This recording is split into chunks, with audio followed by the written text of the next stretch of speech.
Bonjour à tous et bienvenue sur la chaîne de votre liberté. Je suis ravi de vous retrouver pour cette nouvelle analyse Realty et cette semaine on se retrouve pour une propriété au Texas. Et oui, on commence vraiment à s'étendre vraiment cet état. La propriété, la voici, donc c'est la 2815 Woodland Grove Drive à Kingwood, donc au Texas. Et on va analyser tout ça tout de suite. Avant, on va regarder aussi toutes nos propriétés au Texas pour voir où elles se situent par rapport aux autres. Donc bien sûr, on a une qui est un peu plus loin, celle-là en San Andrelo. Et ensuite, donc autour de Houston, on a eu Seabrook, on a eu la semaine dernière Mont-Belvieu. Ensuite, au début, on avait eu Magnolia, on avait eu celle à Houston. Et bah du coup, cette semaine, on est à Kingwood, donc vous voyez, juste ici, donc vraiment au nord-est de Houston. Allez, on va aller regarder la propriété. Alors j'ai un petit problème d'affichage où on voit pas forcément les photos, mais pas grave, parce que je crois qu'il n'y avait pas forcément de photos. Et de toute façon, il y a des photos sur Internet. Donc voici la propriété. Donc, on a les photos de l'extérieur, on a les photos de l'intérieur avec meublé. Ça va avoir une incidence par la suite. Donc ça, on le garde en tête. En tout cas, bien meublé. C'est plutôt, honnêtement, c'est plutôt très, très bien meublé. C'est plutôt sympa. En tout cas, c'est plutôt luxueux. Hop, le bureau. On a des grandes chambres avec des lits doubles.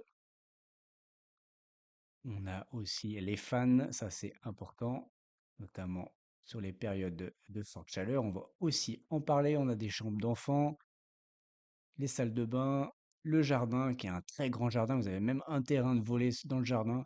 Donc on n'a pas de piscine cette semaine, mais on a un terrain de volley. Donc ça, voilà pour les photos. Allez, on retourne du coup sur la propriété. Du coup, on a 341 000 dollars à lever. Du coup, la vente aura lieu donc ce vendredi 25 octobre à 17 heures heure française. Si on regarde dans les chiffres, donc on aura un rendement espéré de 6,97%. Une rent start au 1er février 2025, donc dans un peu plus de 3 mois. Donc voilà, à l'avoir bien en tête. On va en parler aussi, pareil, juste après. Ensuite, donc une propriété quand même plutôt récente, 1977. Donc c'est une 4 chambres, 2 salles de bain et demi. Au niveau description, donc on voit que c'est une propriété de à peu près 2000 square feet, mais surtout avec un très grand jardin de plus de 8000 square feet. Ensuite, qu'est-ce qu'on a? On a un garage détaché, ça qu'on a vu je crois sur les photos. Après, qu'est-ce qu'on a? Pas loin, bah, on n'a pas la piscine, mais bon, apparemment, il y a un centre aquatique qui est pas très loin. Ensuite, ce qui est important, bah, pareil, comme d'habitude, les travaux. Donc, on a une enveloppe de 5000 dollars de travaux. Bon, on ne sait pas forcément pourquoi faire, mais pourquoi pas. Ensuite, ça, c'est un point quand même hyper important. On a parlé de la propriété de la semaine dernière, donc, au Texas. C'est qu'ils prévoient en fait, dans un futur plus ou moins proche, en gros, de créer un co-living premium du coup dans cette maison et du coup de louer à la chambre, ce qui permettra aussi potentiellement d'augmenter et bah du coup le loyer et du coup bah le yield.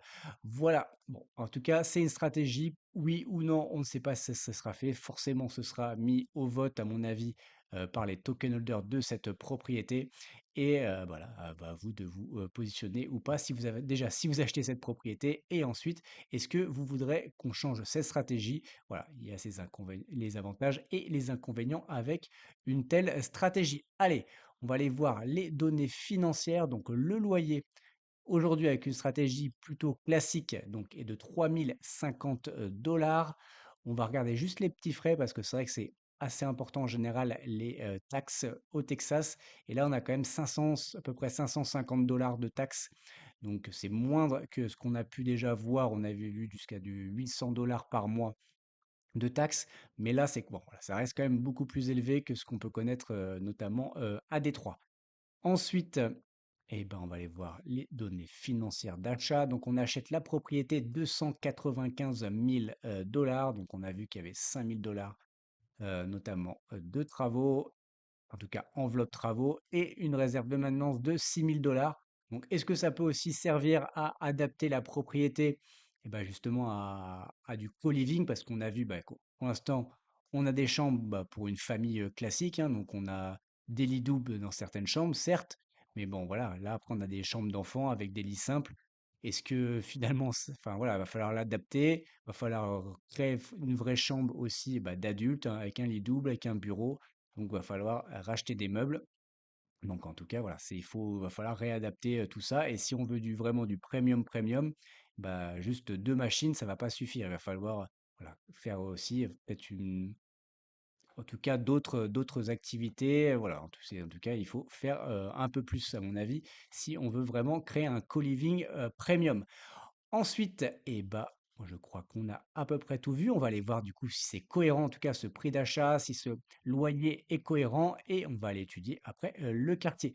Donc au niveau prix d'achat, donc 295 plus 5 ça fait du 300 000 dollars. Et si on va voir sur Zillow, déjà ce qu'on voit sur Zillow, c'est que la propriété, elle est en vente. Donc ça, c'est logique, elle est en vente. Donc aujourd'hui, elle est listée à 309 000 dollars. Donc nous, on l'achète 295. Donc vous voyez déjà, il y a eu une négociation, en tout cas, qui a été faite de au moins 14 000 dollars. Là, on voit l'estimation Zillow, donc on est à peu près à 299 000 dollars, donc cohérent par rapport à finalement à notre achat. Ensuite, par contre, on va aller voir aussi l'historique. L'historique, c'est juste ici. Donc la propriété, elle a été listée donc au début du mois d'octobre, donc à peu près il y a 3 semaines, et elle avait été listée 329 000 dollars. Donc là, vous voyez, après, ça a baissé à 319, à 300, à peu près 15 000, 309, et finalement, on l'achète à 295 000 dollars. Donc on est passé de 329 à 295. Donc finalement, on a quasiment gagné 35 000 dollars par rapport à il y a 3 semaines. Bon, ce qui est quand même plutôt pas mal du tout. Après, la personne, bon, elle n'est pas perdante parce que en 2022, donc il y a à peu près 2 ans, elle avait acheté la propriété. Alors, on n'a pas l'information exacte du montant. En tout cas, la propriété était listée à 275 000 dollars. Et donc, elle a été retirée donc, sans qu'on nous communique le prix. Mais si la personne a négocié en tout cas ce prix, bon, bah, on va dire, potentiellement, elle a peut-être pris 5 10 000 en moins en négociation. Donc là, je pense qu'elle a pris quand même facilement, on va dire, au moins 25 000 dollars, je pense, au minimum. Et bah voilà, on va aller voir les autres estimations. Du coup, et bah, mon Realtor, c'est la même chose. On voit les mêmes informations. Surtout, et bah, ce qu'on va aller voir, c'est bah, le prix estimatif. Donc le voici. On met ici, donc après voilà, il faut faire la moyenne de tous ces prix-là. Donc là, on est à peu près en moyenne à pareil 198 000 dollars. Donc là, ça reste pareil assez cohérent. Et sur homes.com, donc pareil, il vous donne encore une fois à peu près toutes les mêmes infos. Ce qu'il faut aller voir, c'est notamment les écoles. Donc, vous voyez, les écoles, donc on est sur, parce qu'encore une fois, pour l'instant, on vise une famille. Donc, on est sur des écoles notées A-6, A-4, A6. Donc, c'est moins bien quand même que la semaine dernière, où on était sur des écoles notées entre, enfin, à peu près 8 sur 10, 8 sur 10, 9 sur 10 même. Donc là, on est un petit peu moins bien quand même au niveau de ce quartier. Ça, les risques environnementaux, on en reparlera juste après. Au niveau bah, du prix, donc l'estimation, vous voyez là, on a 295 000 dollars sur Homes.com, donc ça reste encore une fois assez cohérent à tout ce qu'on a vu, hein, 295, 299, 298. Donc ça reste très très cohérent sur cette partie-là. Donc le loyer, qui est un peu compliqué, est-ce que moi je comprends? Aujourd'hui, je pense que dans la description, on n'a pas toutes les informations. Parce que moi, quand je vois les photos, on les a vues, les photos, c'est meublé. Donc, on a des meubles. Est-ce que les meubles, ils sont juste là pour que les gens se projettent au moment de l'achat? Donc ça, c'est une possibilité. Ou est-ce que les meubles restent? Ça, encore une fois, on n'a pas la formation. Donc, ça a quand même une grosse incidence sur, bah, du coup, sur notre loyer. Est-ce que c'est une propriété meublée ou pas meublée? Donc ça, clairement, gros warning parce que j'ai pas l'information. Et quand on va regarder les propriétés dans le coin, à peu près sur la même surface, le même nombre de chambres et autres, donc qui sont non meublées, donc bah, on voit les loyers, c'est 2500, 2000, 2100, 2200, 2100, celle-ci à 3000, mais en plus c'est quand même un peu plus grande, parce que nous on est plus autour de 2000 square feet. Donc 2004, 2003, 2007, voilà. Donc il y a personne qui est à 3050. Donc Pourtant, on est vraiment là, nous, on est juste ici, donc on est vraiment dans le quartier avec exactement les mêmes critères. Mais ces propriétés-là, si on va regarder, bah, typiquement, on va regarder celle-ci qui est à 2 500 $. Oui, bah, elle est non meublée. Donc c'est sûr que bah, du coup, le loyer est forcément est plus bas. Et quand on fait un loyer forcément meublé, voilà, on peut rajouter facilement un premium d'au moins 20% avec du meublé. Donc voilà, ça, moi, ça me pose un problème parce qu'aujourd'hui, je n'ai pas l'information. Et si c'est non meublé, bah, clairement, bah, le loyer est complètement incohérent, je trouve, avec en tout cas avec ce qui se fait dans le marché. Et d'habitude, encore une fois, on a peut-être une ou 2 propositions, mais là, vous voyez vraiment très proche, on a quand même 14 propositions avec des loyers qui vont jusqu'à 1 000 $ de moins. Donc là, c'est quand même pas rien. Donc, je n'ai pas cette information, mais je suis parti du principe aujourd'hui que ça allait être du coup, une maison avec du coup un loyer meublé. Ensuite, je suis quand même allé voir ce qui se fait, mais en loyer meublé. Mais il n'y en avait pas du tout à Kingwood, donc un peu plus loin. Et là, vous voyez, du coup, ça devient plus cohérent. Vous voyez, on a du 3 000 $, bon, là, du 5 000 $, c'est beaucoup plus élevé, 6 000. Bon, là, c'est complètement incohérent, à mon avis, par rapport à notre propriété. Et celle-ci à 3 500. Donc là, du meublé, là, ça pourrait être en effet cohérent par rapport à en tout cas, ce qui est fait sur le marché. On voit qu'on en a quand même très très peu des propriétés qui sont meublées. Donc, sans cette information-là, honnêtement, encore une fois, c'est très compliqué. Donc, soit on est légèrement quand même, je trouve, un peu élevé, même avec du coup un loyer meublé, enfin, honnêtement, je pense qu'on est quand même un peu élevé avec les 3 000 $. Mais s'il est vraiment pas meublé, honnêtement, là, il y a vraiment un fossé. Il va falloir nous donner des explications. Ensuite, eh ben, on va aller voir, allez, du coup, le quartier, notamment criminalité. Bon, bah, voyez, honnêtement, il se passe pas grand-chose. Ça a l'air d'être un petit quartier où il se passe vraiment rien. Donc, il y a encore une fois, comparé à ce qu'on a l'habitude de voir, notamment dans le nord des États-Unis. Donc là, il ne se passe pas beaucoup de meurtres, pas beaucoup d'assauts avec armes à feu, il n'y a pas tout ça. Donc voilà, donc tout va bien. Ensuite, alors, évolution des prix. Donc là, en moyenne, dans ce quartier, on est à 392 000 $ pour une propriété. Et il y a un an, on était à 395. Donc vous voyez, c'est plutôt flat, légèrement en décroissance, mais c'est du flat en fait depuis un an. Ensuite, on voit qu'il y a beaucoup plus du coup de résidentiel avec donc maison, appartement, quelques magasins, quelques bureaux, mais principalement c'est du résidentiel. Énormément de propriétaires, à plus de 70%, c'est des propriétaires, donc ça, très très positif. Et le revenu médian, bah, c'est juste énorme, c'est 95 000 $. Donc voilà, c'est juste assez impressionnant. Et si on regarde même on va dire le revenu moyen, on est quasiment à 120 000 $ voilà, donc pour les gens qui vivent dans ce quartier. Donc vraiment des forts revenus. Donc en même temps, c'est cohérent avec un loyer aux alentours de 3 000 $. Ensuite, qu'est-ce qu'on voit? Donc, il y a pas du tout de transport. Ça aussi, c'est quand même quelque chose à noter, surtout dans notre potentiel changement de stratégie. Donc, avec des digital nomades, voilà, il n'y a pas du tout de transport. Ça veut dire en tout cas que les personnes doivent louer une voiture, parce qu'un digital nomade, il va pas acheter une voiture. Donc, il va falloir forcément qu'il soit en location de véhicules. Ensuite, et ben voilà, pour ces infos, on va aller voir les risques naturels et on va en parler un peu plus en détail par rapport à d'habitude, juste que je vous explique aussi un peu ce qu'il y a derrière. Donc, risque d'inondation, aucun risque de feu, aucun risque de tempête, 9 sur 10, on va en parler juste après. Pollution de l'air, 3 sur 10, donc c'est plutôt correct. Et risque de forte chaleur, 8 sur 10. Donc commençons déjà avec le risque de tempête, 9 sur 10. Mais qu'est-ce que ça veut dire en fait, risque de tempête? Et ben, du coup, je suis allé voir quand même. Donc, si on regarde en détail, donc risque, pourquoi il a 9 sur 10? Donc, la risque de tempête, c'est que par exemple, dans même les 10 prochaines années, il y a 91% de chances que bah, du coup cette propriété vive une expérience de fort vent à plus de 50 miles par heure, donc c'est légèrement en dessous de 100 km/h, d'une durée de 3 secondes. Juste qu'on se rende compte, enfin, potentiellement, il va y avoir une grosse tempête qui va souffler au moins 3 secondes à peu près 100 km/h. Voilà, bah, je pense que tous les gens qui vivent en Bretagne, je pense qu'ils sont, bah, du coup, on est 10 sur 10, hein. Donc, autant dire, voilà, ces critères sont un peu démagogiques, je crois. Enfin, honnêtement, pour moi, c'est... Oui, forcément, va y avoir des tempêtes. Et honnêtement, même à Paris, quoi. Enfin, moi, je vis à Paris. Honnêtement, je pense que même dans les 10, 15, 20 prochaines années, oui, peut-être une fois, je vais avoir une expérience de 3 secondes de vent qui est à 100 km/h. Voilà, je trouve finalement le critère presque incohérent. Donc après, oui, c'est vrai, au Texas, il y a des forts risques d'ouragans, de tornades. Et donc oui, ça existe. Mais en fait, le critère, c'est voilà, c'est juste écrit ici, c'est quand même assez ahurissant.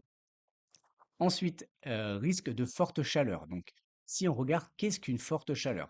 Donc, aujourd'hui, forte chaleur, donc c'est au-dessus de 110 degrés Fahrenheit. Donc, à quoi ça correspond par rapport au Celsius? Donc, c'est à peu près 42, 43 degrés. Donc, oui, c'est élevé. Honnêtement, 42, 43 degrés, c'est pas forcément facile. Donc, aujourd'hui, à peu près, apparemment, on est à peu près à 7 jours dans ces températures. Demain, dans 30 ans, dans 30 ans, on sera potentiellement, donc selon leurs statistiques, on sera à 22 jours, donc à peu près à 42 degrés. Mais en fait, j'ai envie de juste vous dire 42 enfin, ok, donc 42 degrés, c'est beaucoup, ça peut être beaucoup. Ça, je vous l'accorde. Bon, déjà, 42 degrés en plein centre d'une métropole ou au bord de la mer, je remonte, parce que je vous ai pas montré, si je vous ai montré, mais on est quand même pas très très loin de la mer, donc vivre à 40 degrés proche de la mer ou en plein centre-ville, et ben déjà c'est pas la même chose. Là, en plus, Kingwood, c'est vraiment au milieu de la nature, il y a des, oui, il y a des lacs et tout, donc c'est qu'encore une fois, c'est pas du tout la même difficulté de vivre sous 40 degrés pendant au plus de 22 jours sur une année, hein, encore une fois, donc c'est quand même pas non plus la mer à boire. Et donc voilà, moi je pense encore une fois, c'est des critères, je comprends, c'est OK, il y a un peu plus de jours chauds, mais bon, je pense que c'est pas du tout insurmontable. Et encore une fois, dans 30 ans, reprenez du coup les modèles des scientifiques d'il y a 30 ans sur le climat, sur les températures. Bah, je peux vous dire qu'il y en a aucun qui finalement, quand on reprend le GIEC ou autre, il y en a aucun qui ont donné finalement les bonnes températures. Je pense que limite dans leur température, on devait tous vivre, même à Paris, en France, à plus de 35 degrés. Donc voilà, encore une fois, je trouve ça alarmiste et je trouve que c'est peu fondé. Voilà, donc encore une fois, je respecte les croyances de chacun, mais bon, je pense clairement que le risque est pas si grand selon moi. Voilà, ensuite, eh ben, on va aller voir les autres données. Donc, au niveau des vacances locatives, donc on est à 4,8% de vacances locatives dans le coin, donc très très bas. Et par contre, au niveau temps de trajet pour aller au travail, donc la majorité, donc à peu près 30%, met entre 45 et 1 heure pour aller au travail. Donc après, encore une fois, je pense qu'il y en a beaucoup qui doivent aller travailler du coup sur Houston. Donc en effet, bon, on n'est pas tout proche. Après, on voit qu'on a quand même l'aéroport international qui est juste à côté. Donc ça peut être quand même une bonne source aussi de travail. Donc voilà, donc à mon avis, c'est quand même plutôt pas mal à ce niveau-là. Juste, je voulais vous redonner aussi un contexte au niveau du Texas. Pourquoi moi je crois au Texas et voilà, il y en a qui croient pas. Donc encore une fois, chacun a le droit de penser ce qu'il veut. Mais juste qu'on redonne quelques chiffres au niveau du Texas. Quand on achète une propriété, c'est quand même très lié à la démographie. Donc si une population, si on va sur un État, un pays où la démographie augmente, il y a quand même plus de chances que ça se passe bien plutôt qu'un pays comme par exemple le Japon ou la Corée ou voilà, des pays comme ça où la natalité ou du coup la démographie baisse énormément. Voilà, à mon avis, il y a peu d'intérêt d'investir dans l'immobilier dans ce genre de pays. Donc là, je suis allé voir donc les États américains, donc le Texas qui est quand même le deuxième plus grand État aux États-Unis, et l'évolution du coup de leur population. Donc là, par exemple, vous en Californie, eh ben, ça baisse quand même plutôt pas mal, hein. Ils ont quasiment perdu 1 million de personnes depuis 2020. Et le Texas, bah, depuis 2020, on est quand même quasiment à plus 6%. Donc voilà, c'est quand même l'État qui a en tout cas, qui a gagné le plus de population depuis 2020, donc depuis la période Covid. Donc voilà, je pense que clairement, voilà, c'est l'État de façon le plus dynamique et où il y a le plus de monde, enfin, où il y a le plus notamment avec, bah, du coup, l'industrie. Bah, encore une fois, on parle souvent d'Elon Musk et autres. Mais voilà, c'est clairement un très, très bon état où beaucoup d'Américains, en tout cas, se dirigent pour, aujourd'hui, pour aller vivre. Donc clairement, je pense que c'est une très, très bonne cible, pour acheter des propriétés. Allez, on va aller, voir un peu aussi le quartier du haut. Donc là, on voit quand même que nos voisins ont pas mal de piscines. Donc là, piscine, piscine, piscine, on voit quand même pas mal de piscines. Donc nous, le fait qu'on n'ait pas de piscine, je pense aussi, encore une fois, pour viser des digital nomades, je pense que c'est voilà, c'est pas forcément, un plus, en tout cas pour, notre propriété. Allez, on va aller se promener. Donc là, voici notre belle propriété avec le garage, du coup, attenant qui est jusque là. Donc là, on va aller se promener. Donc déjà la maison là, elle est floutée, on voit pas grand-chose. Hop. Bon, bah, après voilà, c'est des petites maisons, honnêtement, le quartier, il est hyper bien entretenu. C'est plutôt c'est vraiment ils tondent leur pelouse. C'est plutôt pas mal, du tout, du tout. En plus là, c'est 2024. Vous voyez les belles propriétés. Honnêtement, les pelouses, elles sont nickel. Les propriétés, elles sont parfaites. J'aime bien voir les voitures en général. Bon, du coup, les voitures, c'est plutôt, très correct aussi. Donc voilà, bon, honnêtement, c'est, plutôt, bien. Allez, on va du coup, en résumé, vous donner un peu toutes les informations. Du coup, le prix du token est de 50,26 $. La reine start donc, au 1er février, donc dans un peu plus de 3 mois. Là, clairement, pourquoi 3 mois? On n'a pas d'explication parce qu'il n'y a pas forcément de travaux sur cette propriété. Donc voilà, encore une fois, j'aimerais avoir un peu plus d'informations, voilà, sur ce petit voilà, typiquement pourquoi 3 mois? Pourquoi pas 2? Voilà, en tout cas, on aimerait avoir plus d'informations. Le rendement à 6,97, rendement espéré, encore une fois. Prix d'achat, donc, avec les travaux, 300 000 $, l'estimation moyenne, 299 000 $. Donc là, on est plutôt cohérent. Loyer, on en a déjà parlé, donc à 3 050 $ versus, moi, je suis parti sur une estimation en disant que c'est du meublé à 2 850 $. Mais s'il n'est pas meublé, honnêtement, on était plutôt aux alentours de 2 350 $. Donc là, il y a quand même à peu près 500 $ de moins. Ensuite, du coup, point de vigilance. Donc, fort risque au niveau température et tempête, on en a parlé. Encore une fois, chacun pense ce qu'il veut de ça, voilà, selon ses croyances, selon son avis, selon sa sensibilité. Ensuite, point de vigilance aussi, le loyer versus est-ce que c'est un meublé ou pas, on n'a pas l'information. Clairement, voilà, moi ça me gêne de ne pas avoir toutes ces informations là aujourd'hui.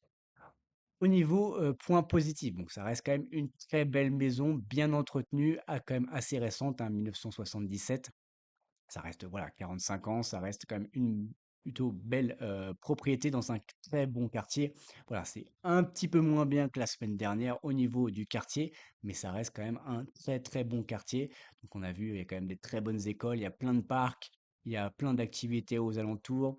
Voilà, donc c'est quand même un très bon quartier. Point encore plus positif, le Texas, on l'a vu, pour moi, c'est l'État le plus dynamique des États-Unis. Donc si on veut investir aux États-Unis, en fait, il faut investir dans l'État le plus dynamique des États-Unis. Ça reste quand même assez logique. Et ça, pour moi, je trouve que c'est bien.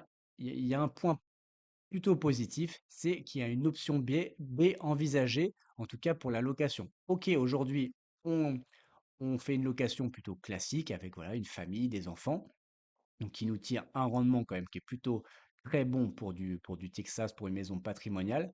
Mais potentiellement, voilà, on se met une option B pour l'exploiter de façon différente avec voilà, des digital nomades et voir, en tout cas, il peut y avoir un test. Donc, je trouve que c'est une bonne chose, voilà, en tout cas, de déjà réfléchir à un plan B en fonction des possibilités et du coup de comment les choses évoluent aussi dans le coin. Allez, voilà, c'est tout du coup pour cette analyse. Pour rappel, bien sûr, vous pouvez retrouver l'intégralité des notes directement sur mon site. Donc, encore une fois, le Google Sheet n'est plus accessible, mais vous avez le site internet où vous avez accès du coup à toutes les notes. Je suis en train de rajouter aussi du coup les liens pour toutes les vidéos si vous voulez aller les voir. Voilà, ça peut toujours servir. Et bah, pour rappel, ce serait bien, si vous n'êtes pas encore abonné, abonnez-vous. Voilà, encore une fois, ça aide la chaîne. C'est hyper important aussi pour encourager mon travail. Likez la vidéo, partagez-la à des gens que ça peut intéresser. Commentez, vraiment, encore une fois, je réponds absolument à tous les commentaires. Donc, commentez la vidéo. Dites-moi si vous allez ou pas investir sur cette propriété. Si vous aussi, vous vous posez des questions sur cette propriété, voilà, c'est aussi le moyen pour faire remonter aussi l'information à l'équipe Riti. Allez, voilà, c'est tout du coup pour cette vidéo. Et pour rappel, tout ceci ne sont pas des conseils en investissement. Mon but n'est pas de vous apporter le poisson tout cuit dans l'assiette, mais nous apprendre à pêcher. Faites vos propres recherches avant d'investir votre argent. Allez, on se voit dans une prochaine vidéo. Ciao.